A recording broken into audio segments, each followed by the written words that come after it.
저는 오늘 아침에도 알람 소리를 듣고 일어났는데요. 세상에는 많은 소리들이 있습니다. 자동차가 갑자기 멈추는 소리가 나면 아유, 어디 누가 사람이 다치지 않았을까. 그리고 바람이 세게 불면 또 바람 소리도 요란하게 들리죠. 그런데 이제 세상에서 어떤 사물을 통해서 들려오는 것이 아니라 사람을 통해서 우리 언어를 통해서 들려지는 그 말에 그 등급이 있답니다. 그래서 그 가장 기본적인 그 아래 등급의 말은 그 입술의 언어라고 이야기를 한다고 합니다. 예를 들자면 아무 생각과 이렇게 자신의 감정이나 뜻을 담지 않고 원고대로 읽는 것, 기계적으로 읽는 것을 이야기하고, 이제 두 번째 단계의 그 말은 우리의 감정을 담고 또 의지도 담고 뜻을 담고 마음을 담는 거죠. 뜻을 담는 거죠. 그래서 그거를 가슴의 언어, 입술의 언어가 아니라 그렇잖아요. 입술로 그냥 뭐 깊은 생각 없이 서로 나누는 그 말들, 그리고 내가 얼마나 아픈지, 또 내가 얼마나 외로운지, 또 내가 얼마나 큰 결단을 가지고 이야기를 하고 있는지, 그 의지를 담는. 그래서 예수님과 제자들이 말을 할 때 이렇게 보면은 제자들은 예수님에게 사랑을 고백을 하고 또 그 입술의 고백뿐만이 아니라 마음을 담아서 의지를 전하죠. 그 뜻을 전합니다. 베드로가 예수님께 그러죠. 예수님, 주님 곁을 저는 떠나지 않을 겁니다. 제가 죽을더라도 저는 안 떠날 거예요. 그랬더니 이제 제자들이 듣고 그럼 뭘 하고 있습니까? 지금 내 뜻이 정해졌다. 저는 제 의지, 그 베드로의 말에는 분명히 베드로의 그 의지가 담겨 있는 거죠. 그랬더니 제자들이 옆에서 이제 저도요, 너만 그러냐? 이제 그럴 때 그 제자들이 함께 나섰던 것은 의지뿐만이 아니라 어떤 경쟁심이라든지 질투심도 들어가 있겠죠. 우리가 말할 때 그 안에 무엇이 들어있는지, 겉모습뿐만이 아니라 그 안에 무엇이 들어있는지가 그걸 가슴의 언어라고 합니다.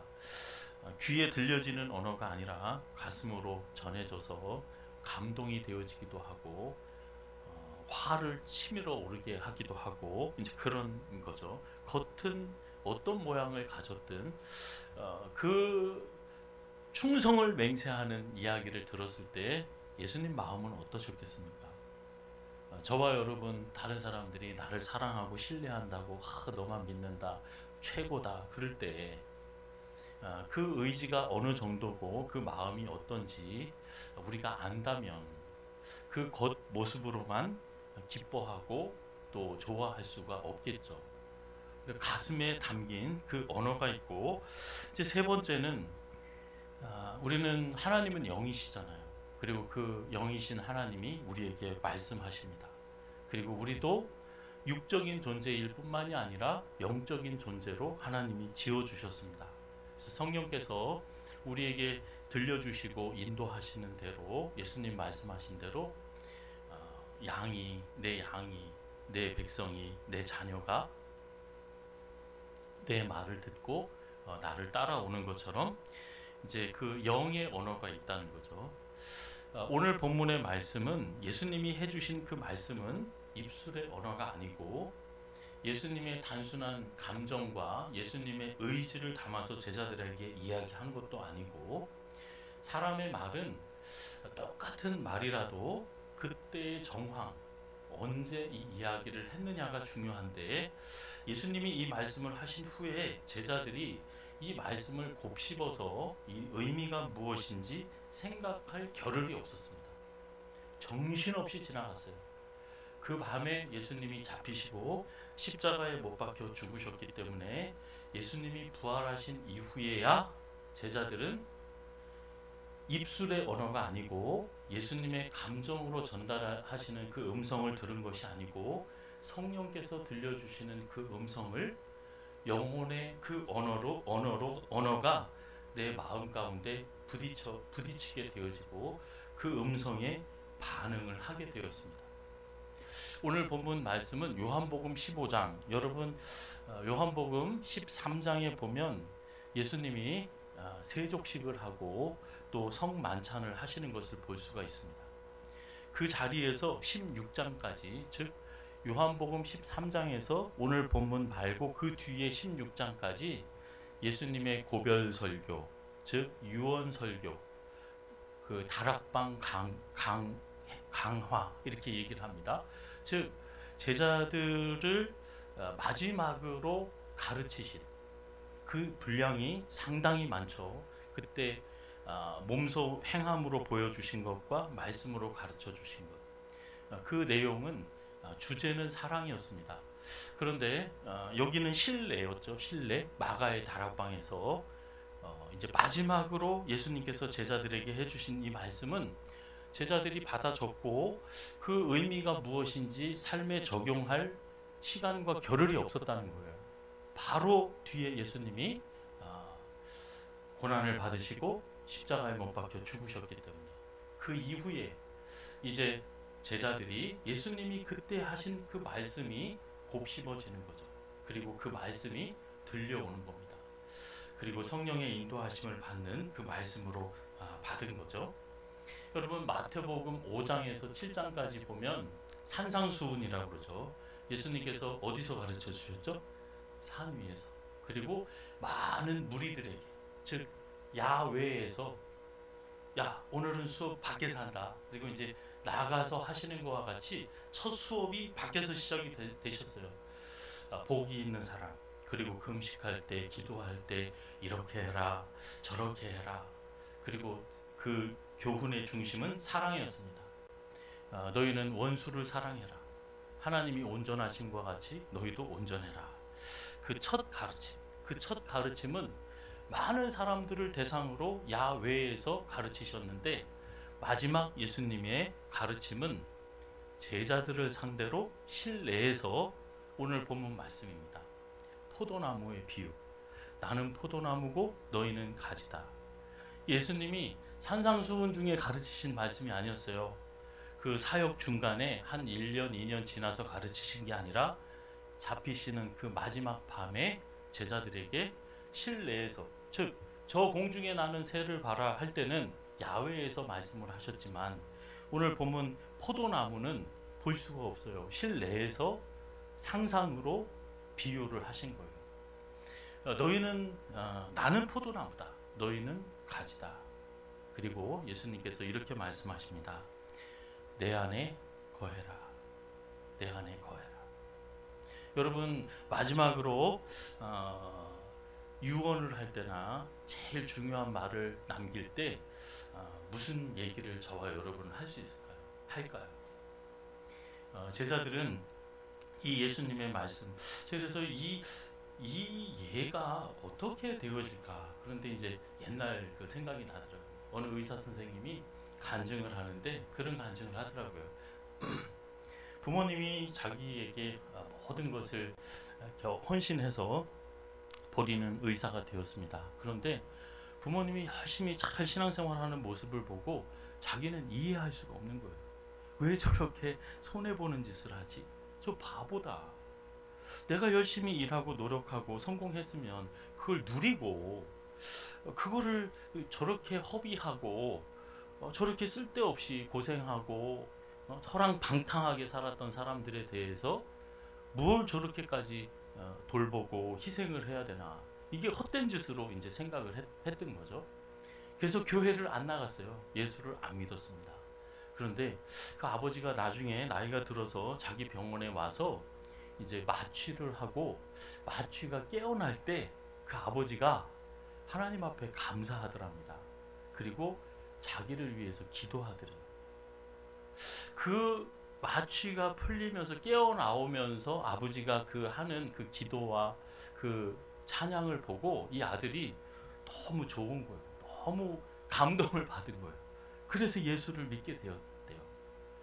여러분 저도 한번 마취에서 깨어나본 경험이 있는데 뭐라고 중얼거렸던 것 같아요. 중얼중얼거리면서 입에 또 침도 흘렸던 것 같아요.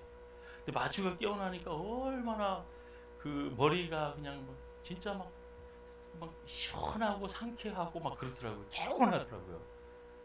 혹시 그런 경험? 근데 한 가지, 의사 선생님도 있고 간호사 선생님도 있는데 제가 목사인 줄 아는데 물어볼 수도 없고 제가 뭔 말을 했을까? 혹시 돈 얘기하지 않았을까? 제가 그 자리에서 그렇게 걱정을 했어요. 그때 이제 돈 많이 생각하고 있었을 때거든요. 돈 얘기했을 것 같다.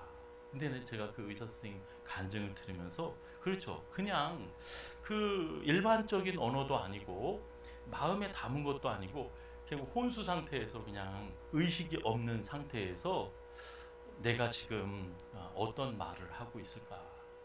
그 예수님께서 제자들에게 들려주신 이 음성 가운데 처음에는 내 안에 거해라 이제 말씀을 하신 거죠. 거한다는 것은 그 안에 소속돼서 산다는 것, 소속을 이야기합니다. 여러분, 한 주간 뭐 멀리 말고 한 주간을 한번 돌아보세요. 내 생각이 어디 있었나? 내 마음이 정말 주 안에 거했었나? 내 두 다리를 주 안에서 디디고 서 있었나? 내 입에서 나온 그 말들이 주 안에, 내 감정이, 내 삶의 자리가 주 안에 있었나? 왜 예수님은 이 말씀을 하셨을까? 주된 내용이 이 내용이었습니다. 내 안에 거하라. 나도 너희 안에 거하겠다. 이 거한다는 표현이 계속 반복됩니다. 10번을 넘는 거로 이제 제가 계산을 해봤더니, 다윗과 같은 경우가 많은 그 진짜 뭐 우여곡절을 많이 겪잖아요. 그러면서 왕궁에도 들어가 봤고, 또 집에도 피해받고, 저 불 속에도 도망가 봤고, 광야에도 쫓겨가 봤고, 전쟁터에서나 또 사무엘 선지자에게 피해도 받고, 제사장한테 도망도 가봤고, 어느 곳에 피해 가고 피난처로 삼았어도 본인의 피난처가 되지 않았어요. 그리고 다윗이 고백한 피난처는 하나님 품이었습니다. 하나님 앞에 나가는 것이 저와 여러분이 가장 안전한 곳이고 가장 빛나는 곳이고, 그곳이 가장 영광스럽고 복된 자리라는, 저와 여러분이 어떤 어려움과 아픔을 가지고 있다 하더라도 예수님은 두 팔을 벌리시고 그 가슴을 내어주시면서 나에게 나오라고, 내 안에 거하라고. 무슨 죄를 지었든지, 얼마나 외롭고 얼마나 아프든지, 사람들은 어렵고 힘들면 돈을 찾고 또 내 피난처로 내가 지금까지 쌓아놓았던 그 산성을 쌓아놓고 그 안에 들어가 있습니다. 도통 나오려고 하지를 않아요. 그리고 사람을 피난처로 삼고 내 지금까지 경험을 피난처로 삼습니다. 그 안전한 곳은 하나도 없죠. 다 무너져 내릴 때에 다윗은 하나님께로 나가 내 진정한 피난처가, 내가 거할 곳이 하나님 품이라는 것을 고백했어요. 저희가 찬양 중에 찬양할 413장 찬양인데요, 내 영혼이 평안하다라는, 내 영혼 평안해, 내 영혼 평안해. 이 노래를 지으신 분이, 찬양을 지으신 분은 너무 많이 이야기 들으셨을 겁니다. 무디가 왕성한 그 선교 활동을 할 때 그 친구이기도 하고 그 교회의 재정을 담당했던 집사님이 지었던 내용입니다. 이분은 시카고 대학의 교수이기도 하고 변호사이기도 하고 큰 돈을 벌고 성공을 했던 사람이었어요. 그런데 시카고에 큰 화재가 일어났습니다. 그래서 전 재산을 잃게 돼요. 그 충격으로 이제 그 아내와 그 자녀들 그리고 가족이 유럽에 좀 이렇게 피정을 떠나려고 그랬어요. 그런데 떠나기 전에 급하게 본인이 급한 일이 생겨서 본인은 다음 배로 가고 가족들이 먼저 보냈는데, 그 배가 다른 큰 배랑 부딪혀 가지고 침몰합니다. 그래서 아내 하나만 살아남아요. 딸 넷이 바다에 빠져 죽게 됩니다. 그래서 나중에 그 바다에 가서 이곳이 당신의 딸들이 이제 죽은 곳입니다. 그 이야기를 듣고 이 사람이 밤새 하나님 앞에 몸부림칩니다. 너무 괴로워서 그 죽은 아이들의 얼굴이 눈앞을 지나가는 거예요. 그래서 이렇게 기도합니다. 주님, 누구보다도 주님을 사랑했던 저에게 어찌하여 이토록 큰 시련을 주십니까? 전 재산을 잃고 자녀들을 잃고, 그런데 이 사람은 보통 사람이 아니었어요. 재정으로 하나님의 일에 큰 봉사를 했고, 그러면서도 주일학교 교사까지 했다고 그러더라고요. 이 사람이 뭐 보통 사람은 아니었구나. 그런데 이 사람이 고통을 당할 때 이 기도를 하고 있는데 새벽녘에 어느 한순간 하나님의 그 평강이, 이사야서에 보면 그런 말씀 나오거든요. 하나님께서 우리에게 평강을 뭐같이 주신다고 그러십니까? 강같이. 감당할 수 없는 거예요. 그거 뭐 삽으로 막 그 강물을 저와 여러분이 뭐로 막을 수 있겠습니까? 덮쳐 온다는 거죠. 그래서 우리 어떻게 찬양합니까? 내게 강 같은 평화, 그렇게 찬양하잖아요. 그 이사야서에서 나오는데 이 사람이 거기서 그 은혜를 체험한 거예요. 그 하나님을 향한 정말 이걸 신뢰해야 되는지, 내가 이렇게 헌신했는데 내 모든 재산과 자녀를 잃고 어떻게 나한테 하나님이 이러실 수 있나, 그 아픔, 그 자괴감, 여러 감정, 그 얼마나 하나님 앞에 몸부림칠 때 하나님께서 내가 감당할 수 없는 그 믿음으로, 신뢰로, 확신으로, 평강으로 나를 덮쳐온 거예요. 그래서 이 사람이 돌아와가지고 당시에 최고로 곡을 잘 만드는 유명한 사람에게 이야기를 해서 그 고백을 통해서 탄생되어진 것이 413장 찬양입니다. 약간 그 가사는 원곡이랑 좀 틀리지만 그 의미는 하나님께서 내가 어떤 상황 가운데서도 하나님 앞에 나올 때 하나님께서 은혜를 베푸시고 또 강 같은 평강, 그 뒤에 이사야서는 그렇게 나오거든요. 영광을 넘치는 시내와 같이 주겠다. 세상 그 무엇으로, 여러분 돈에 한번 피해 보세요. 사람한테 피해 보세요. 그리고 내가 만든 어떤 것을 통해서 견고한 성을 쌓아놓고 여기가 안전하다 해보세요. 그게 안전한가? 저와 여러분은 하나님 앞에 나가서 예수님께서 말씀하신 대로 마지막에 그 말씀하신 거예요. 돈 많이 벌어라, 열심히 공부해라, 그리고 사람들 많이 사귀어라, 좋은 친구들. 여러 가지 이제 이야기를 하실 수 있을 텐데 예수님은 마지막으로 남녀노소, 뭐 공부한 사람, 사업하는 사람, 뭐 공히 똑같습니다. 내 안에 거해라. 내 안에 거해라. 그리고 이 말씀을 하십니다. 그리하면 나도 너희 안에 거하리라. 주님이 거하신다는 것은, 내가 거하는 것과 주님이 거하신다는 것은 내 안에 거하신다. 이것은 소유의 개념이죠. 저와 여러분이 살아갈 때 세상이 급변하죠. 그래서 그에 대한 새로운 지식과 또 그 발맞추는 그 재주가 필요합니다. 그리고 친구도 필요하고, 어려서부터 저는 그러더라고요. 할머니랑 이렇게 엄마 아빠가 가르쳐 준 거는 욕하지 마라, 싸우지 마라, 절대 싸우지 마라, 그리고 착하게 선생님 말씀 잘 들어라, 친구랑 싸우지 마라, 또 배워라, 열심히 배워라. 근데 여러분, 세상에서는 많은 좋은 친구들 사귀어서 정말 다른 친구들이 원망하고 불평하고 이상한 말하고 이상한 행동하는 사람들이랑 같이 어울리다 보면 내 마음도 오염이 되는 거죠. 금묵자흑이죠. 먹물들의 옆에 있으면 먹물이 묻어질 수밖에 없는 거예요. 어둡고 원망하고 불평하는 그런 세상 친구들과 있으면 보지 말아야 될 것, 듣지 말아야 될 걸 보게 되고 듣게 되고, 또 나 자신도 그렇게 영향을 받게 되어지는 거죠. 여러분, 세상에 필요한 거 너무나 많습니다. 그리고 나에게 필요한 거, 내가 소유해야 될 거, 당장 내가 호주머니에 돈이 없으면 먹고 살 것이 없는데, 그런데 예수님은 그 말씀 하시는 거예요. 내가 너희 안에 거하겠다.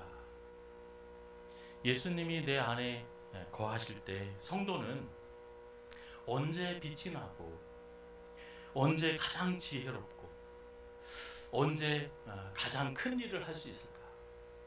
주님이 내 안에 거하실 때. 여러분, 목사, 신학을 열심히 공부해서 신학 박사, 그리고 모태신앙, 그리고 지금 내가 교회에서 어떤 큰 일을 하고 자랑거리가 수두룩하고 앞으로도 내게 맡겨지고 할 일이 남들보다 큰 일을 한다. 여러분, 예수님이 말씀하세요. 내가 너희 안에 거하지 않으면 너희는 아무것도 할 수 없다.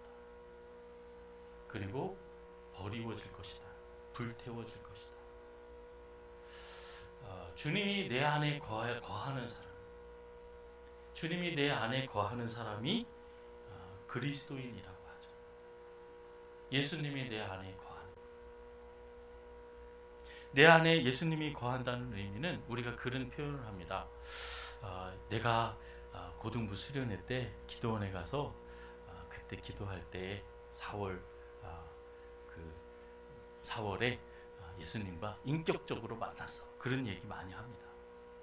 중요합니다. 인격적으로 만나. 그 인격적으로 만난다는 그 의미가 뭔가, 옛날에 내가 예수님 만나서 그때 내가 예수님 처음 믿게 됐다. 그것보다 더 중요한 게 있어요. 지금 내 안에 계신 그 예수님, 내가 내 안에 거하리라 하신 그 예수님 앞에 저와 여러분이 기쁘든지 슬프든지 어떤 욕심을 가지고 있든 탐욕을 가지고 있든지 내 희노애락과 내 마음과 내 상처와 내 계획과 내 꿈이 내 안에 거하시는 주님과 만나고 있는지, 내 생각 따로, 예수님 생각 따로의 삶이 아니라 그건 예수님 생각이죠. 그건 예수님만 그렇게 하실 수 있죠.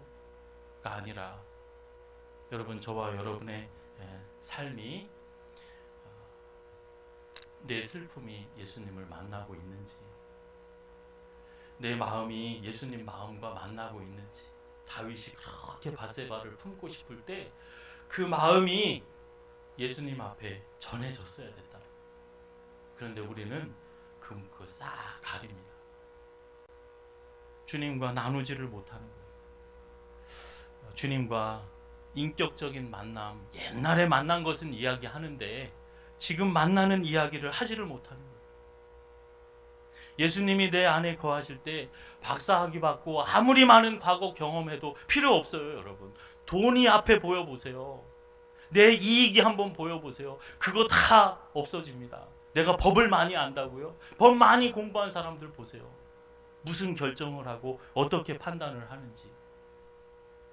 예수님이 내 안에 거하실 때 우리는 세상의 그 어떤 죄의 유혹도 주님이 내 안에 거하실 때 그 시험을 이기게 되어지는 줄로 믿습니다. 우리가 공부한 지식으로, 내 의지로, 내 선한 의지로, 성품으로 이기는 게 아니에요. 이길 수가 없어요. 한순간에 잠깐 임기응변으로 그 시간을 덮고 또 내 허물과 죄를 덮을 수는 있어요. 그러나 여러분, 주님이 내 안에 거하실 때 저와 여러분이 죄와 세상의 유혹뿐만이 아니라 정말 이 세상의 잔꾀로 순간순간 살아가는 삶이 아니라 하나님이 주시는 지혜로, 그 말씀으로 영원한 승리, 영원한 그 영광의 자리로 저와 여러분은 가장 지혜롭게, 세상의 꾀도리로 살아가는 게 아니라 하나님의 지혜로 살아가게 하고, 죄와 사망 앞에서도 이길 수 있는 것, 그 사망 권세를 이길 수 있는 게 다른 게 아니에요. 예수님이 내 안에 거하실 때 우리는 사망 권세를 이기게 되어지는 줄로 믿습니다. 성도는 어디가 가장 안전한 피난처이고 어디에 가야 저와 여러분의 인격에, 또 내 시간과 내 물질과 내 달란트에 빛이 나고 예수의 향기가 날 수 있을까요? 아무리 갈고 닦고 무엇을 발라도 성도는 향수가 향기롭게 만드는 게 아닙니다. 내 안에 계신 예수가 예수의 향을 드러내게 하고, 저와 여러분의 성품이 아무리 작고 보잘것 없어도 빛이 나게 하시는 줄로 믿습니다. 내가 내 안에 거하리라. 너는 내 안에 거해라. 그리하면 그 사귐과 만남, 그 교제, 내가 그 주님을 소유한 사람은 용기가 생기고 지혜가 생기는 거죠. 많이 배워서가 아니라, 많이 소유해서가 아니라, 베푸는 삶이 아니라 주님이 나와 함께 거하시는 삶으로 과부의 2렙돈으로 다른 어떤 사람보다 가장 큰 것을 넣은 것처럼 오병이어의 기적이 저 소년의 손에서 이루어지는 것이 아니라 예수님이 내 안에 거하시는 삶에 그 모든 사람의 입술과 그 삶을 통해서 기적이 나타나게 되어지는 줄로 믿습니다. 요셉이 참 기구한 인생을 살잖아요. 형들한테 인신매매를 당해서 애굽의 노예로 팔려갑니다. 열심히 살죠. 열심히 살아야 되잖아요. 우리 예수 믿는 사람들 바르게, 남들 잘 때 자지 않고 새벽부터 일어나서 마당 쓸고 하여튼간 그 공을 인정받았어요. 그래서 그 가정의 일을 다 담당하게 됐어요. 그랬더니 어느 날 갑자기 안주인이 와가지고 유혹을 하는 거예요. 그래서 그걸 뿌리쳤더니 세상에 강간 미수범으로 감옥에 갇히게 된 거예요. 요셉이 하나님 앞에 노예로 끌려왔을 때 예배하면서 어떻게 기도했을까? 감옥에 들어와서 하나님 앞에 어떻게 기도했을까? 하나님 감사해요. 고향에 있었으면 형들한테 여기 와보니까 알겠는데 형들의 마음을 알겠습니다. 이거 한번 제가 만들어 본 거예요. 고향에 있었으면 형들한테 죽을 뻔했는데 형들 죄짓게 하는 거고 차라리 나 하나 애굽에 노예로 팔려와서 여기서 고생하는 거 그게 난 것 같습니다. 하나님 감사합니다. 열심히 살게요. 열심히 살아서 좀 살만하니까 감옥에 떠들어왔어요. 감옥에 들어와서 뭐라고 기도했을까? 어떻게 감사하고 어떻게 얘기했을까? 시편 105편에 보면 그 이야기를 합니다. 요셉이 애굽의 종으로 팔려와 쇠사슬에 묶여서 감옥에 있었을 때 한 가지 일이 나와요. 하나님의 말씀이 그를 단련했다. 그리고 말씀이 이루어질 때까지. 창세기 50장에 보면은 총리가 되어서 자기를 노예로 판 형들이 오잖아요. 형들은 바들바들 떱니다. 그리고 아버지가 돌아가셨어요. 아버지가 돌아가셨으니 뭐 아버지가 살아 계실 때는 얘가 우리를 해코지 못하겠지. 근데 아버지 돌아가셨으니까 이거 우리는 끝났네. 그리고 바들바들 떱니다. 그때 요셉이 얘기하죠. 형님들 걱정하지 마세요. 위로했다고 그래요. 위로. 그리고 형들과 형들의 자녀들을 제가 돌보겠습니다. 이건 사람이 할 수 있는 게 아닙니다. 어떻게 이래요? 가슴에 칼을 품고 다니다가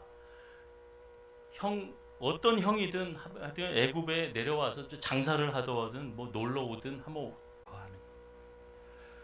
주님이 내 안에 계실 때 열매가 나타나는 거죠. 사랑의 열매로. 내 마음 씀씀이와 내 생각과 입술의 모든 말을 통해서 내 삶을 통해서 하나님은 열매를 맺는 거예요. 2가지를 얘기한다고 그랬죠. 하나님 앞에 열매를 맺어서 영광을 돌리게 하는, 그리고 우리들에게 기쁨이 되어지는 그 열매. 헤르만 헤세라는 사람이 독일계 사람인데 이 부모님이 그 선교사님이셨어요. 그리고 본인도 선교사를 하려고 그랬어요. 그래서 이 사람 책을 보면 참 따뜻합니다. 다 그 신앙, 믿음이 다 그 안에 녹아 들어가 있어요. 이 사람이 한 유명한 말들 많이 했는데, 그럼 데미안이라는 그 책 유명하잖아요. 우리 중고등학교 때 필독서로 막 시험에도 나오고 막 그런 책이잖아요. 그런데 이 사람이 이런 얘기를 했어요. 행복은 사랑이다. 행복이 뭘까? 사랑이다. 사랑할 수 있는 사람이 행복하다. 이 얘기를 하고, 그 동화 중에 아우구스투스라는 그 동화가 있습니다. 그 동화는 어떤 엄마가 유복자예요. 아버지가 돌아가시고 이제 아버지 없는 아들 하나, 아우구스투스라는 그 아들을 기르는데, 그 옆집 할아버지가 신비한 집이에요. 막 신비한 음악 소리가 나오고 막 그러는데 그 할아버지가 이야기를 해요. 어머니한테 소원 하나 들어주마.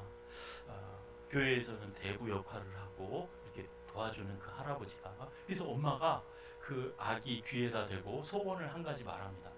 여러분이라면 한 가지 자녀를 위한 소원 뭘 빌겠어요?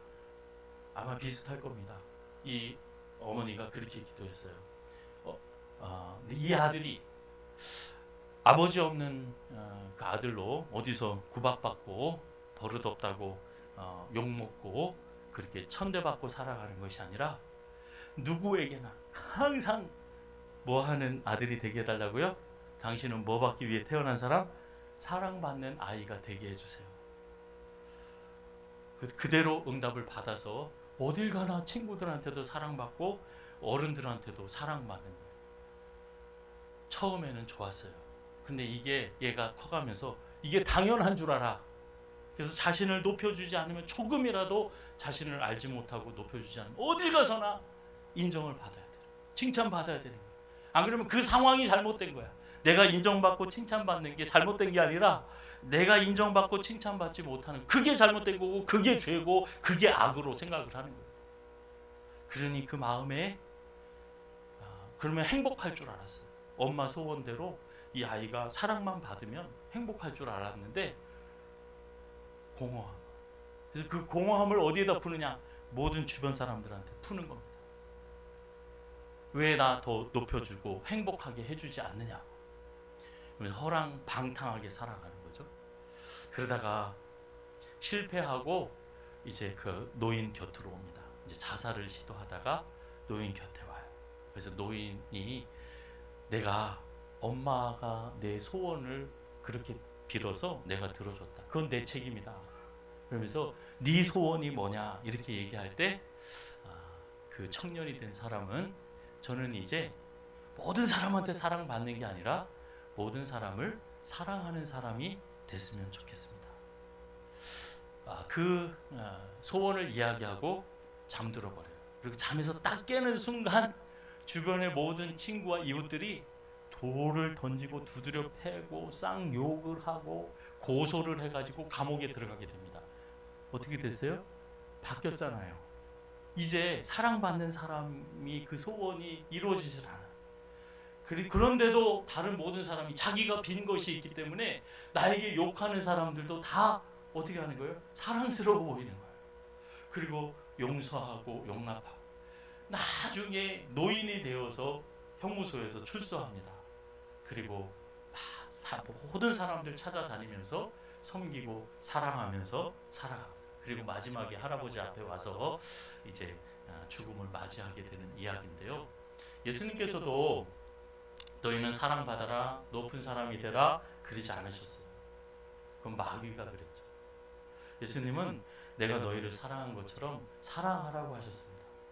정말 영원히 큰 자가 되기 위해서는 종이 되라, 가장 낮은 사람이 되라 말씀하셨습니다. 저와 여러분이 정말 언제 행복할 수 있을까? 행복은 사랑이다. 사랑하지 않고 미워하거나 경쟁하거나 맨 위에 꼭대기에 올라가면 저와 여러분은 행복할 수 있을 것 같습니까? 이 헤르만 헤세는 자신의 믿음과 경험을 통해서 오랜 고민 끝에 행복은 어디에 있나? 행복은 사랑이다. 우리는 어딜 가나 경쟁하고 높아지려고 합니다. 성공하려고 합니다. 그런데 우리가 행복한 것은 사랑할 때 하나님께서 주시는 그 선물이죠. 자신을 인정하지 않으면 불안하고 불평합니다. 주님은 다른 사람을 사랑하는 삶을 살라고 말씀합니다. 우리는 사랑해야 행복해지도록 지음받은 사람들이에요. 뭐를 해야 행복해진다고요? 사랑해야 행복해진다. 너무 당연한 소리인데 미워하면 질투하면 행복할 수 있겠습니까? 짐 엘리엇이라는 사람 마지막으로 이야기 나누고 설교를 마치려고 합니다. 우리와는 좀 너무 동떨어진 이야기. 예수님과 같이 어떻게 살아? 요셉과 같이 어떻게 살아? 헤르만 헤세와 같이 이거는 학자들이 소설가나 하는 이야기지. 저 에콰도르라는 곳에 이제 선교에서 이 사람은 빼놓지 않고 얘기가 되어지는 사람이에요. 짐 엘리엇이라는 29살 때 동료들과 함께 선교지에서 에콰도르에서 순교를 하는데 그곳에서 결혼을 했어요. 그리고 나머지 그 선교사 자녀들이 그 사람 이야기는 너무 많은데 오늘은 그 부인 얘기를 하려고 합니다. 그 아내가 30년 넘게 함께 순교를 당한, 그때 신혼여행을 가려고 했던 사람도 미루고 함께 했다가 또 죽임을 당하고, 얼마나 처참하게 죽임을 당했는지 도끼로 또 창으로 또 화살을 맞아서 정말 형언할 수 없는 형체로 죽었다고 합니다. 그 사람들은 총이 있었어요. 근데 총을 사용하지 않았다고 그러죠. 이런 얘기는 많은데 그 아내가 무슨 얘기를 했느냐, 남편에 대해서 큰 애도 슬픔을 하면서, 슬픔을 표현하면서 주변에서 이렇게 얘기를 했대요. 나중에 무슨 일이 있었냐면, 이거는 우리는 왜 그 공산당이 내 아들을 죽여서, 손양원 목사님이 그러셨잖아요. 내 아들을 죽인 그 사람을 내 양 아들로 삼았잖아요. 이분들은요, 그 아마존 그 원시인 거기에 들어가 가지고 그 족속 이름 의미가 야만인이라는, 그래서 서로 그 죽이고 막 해서 반절 이상이 항상 죽어 나가는 그런 정말 무서운 그런 종족이었다고 그래요. 아버지를 죽인 그 사람의 양 아들로 들어가는 거예요. 우리 아버지를 죽인 사람한테 이 선교사 아들이 양 아들로 들어갑니다. 그리고 그 부인들이 그 자녀들과 함께 그 남편을 죽인 사람들을 섬기기 위해서, 그 아내와 자녀들을 섬기기 위해서 30년 들어가서 사역을 하는 거예요. 30년 넘게. 이 상황을 보고 그 당사자들은 이해를 못하는 거예요. 아니, 내가 내 아버지, 내 남편을 죽였잖아. 근데 너희들이 어떻게 이런 식으로, 네가 내 양자가 된다고? 이거 말이 안 되는 거잖아요. 이게 뭐예요? 주의 사랑 안에 거하는. 그런데 이게 어떻게 가능하냐? 예수님은 한 가지밖에 말씀 안 하십니다. 네가 내 안에, 내가 내 안에 거할 때, 사랑 안에 거하게 된다. 내가 내 계명을 그때 지키게 돼. 우리가 계명, 남들보다 내가 의지가 강해서 계명을 더 많이 지킵니까? 그거 거짓말입니다. 주님이 내 안에 거하실 때 계명을 지키게 되는 거예요. 사랑의 열매를 맺게 되어지는 거예요. 내가 맺는 열매가 아니에요. 주님이 나와 함께 하시다. 하나님, 내가 이렇게 가난하고 이렇게 아픕니다. 내 남편이 죽었습니다. 내 딸들이 죽었습니다. 내 재산이 내 재산 다 뺏겼습니다. 주님이 내 안에 거하심으로, 내가 주 안에 거하고 주가 내 안에 거하심으로 맺는 그 열매. 이 아내가 다른 얘기 하다가 그 남편이 죽은 것에 대해서 이처럼 비극적인 일이 있겠느냐, 너무 애통하고 이처럼 슬픈 이야기, 이처럼 아픈 이야기가 없다 그랬을 때 이 아내가 그렇게 얘기했대요. 내 남편이 죽은 것이 큰 비극이 아닙니다. 만약에 내 남편이 하나님 말씀 듣지 않고 죽지 않은 것, 하나님 말씀 순종하지 아니하였다면 그것이 가장 큰 비극이다. 여러분, 가장 큰 영광이 무엇일까요? 돈 많이 버는 거, 출세하는 거, 하나님 말씀 버리고요. 여러분, 하나님 말씀 순종하는 것이 가장 큰 영광이요, 가장 큰 복인 줄로 믿습니다. 우리에게 가장 큰 비극은요, 내 자녀가 직장을 잃은 거? 아니에요. 저와 여러분이 하나님 말씀 버리는 것보다 더 큰 비극은 없다는 거예요. 저와 여러분 말씀 안에서, 그 말씀은 사랑이시죠. 하나님의 말씀 안에서 아름답고 복된 열매, 저와 여러분의 성품이, 저와 여러분의 시간과 물질이 주님이 내 안에 거하심으로 맺는 열매, 주님의 율례를 지켜 행함으로 하나님이 기뻐하시는, 영광 받으시는 풍성한 열매, 가정에서, 일터에서, 교회에서 영광 돌리는 저와 여러분이 되어지기를 예수님의 이름으로 축원합니다.